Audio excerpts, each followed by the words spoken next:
মায়ের মারা গেছে। ও মা কি কস কখন কোন সময় কেমনে? দুদিন আগের পরে ভেবে নাও, যদি মারা যায় তখন এই সংসারে গুরু দেখতে তো চুপের কাঁধে আসবে, তাই না? নিতে হবে না? আরে আল্লাহ রে, কেমনটা লাগে। এই বাক্যের বাচ্চা, মৃত্যুর খবর পাইছে এমনি দেয়, তাও 2 দিন আগে বা পরে। হ্যাঁ, তোর কলজাটা কাঁপে না?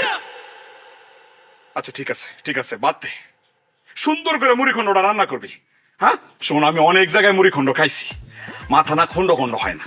তুই আগে সুন্দর করে মাথাটা খন্ড খন্ড করবি, তারপরে মুড়ি খন্ড রান্না করবি। হ্যাঁ হ্যাঁ। আমি এখন গোসল করতে যাব, গোসল করে আইসা যেন মুড়ি খন্ডটা তৈরি পাই আমি। হ্যাঁ তুমি গোসল করবা? ওমা, এই আল্লাহর দোহাই লাগে, নতুন করে আর কোনো বুদ্ধি খাটাইছ না। আমি গোসল করতে যাবো এই কথাটা বলার পরে আমি কিন্তু তোর কাছে লুঙ্গি চাই না।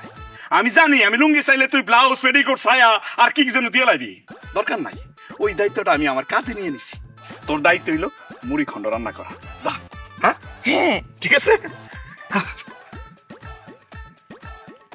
আল্লাহ, এই প্রথম আমি নিজে বুদ্ধি খাটিয়ে আমার বউর বুদ্ধি আমি আটকাই দিলাম। চালাকি করছি।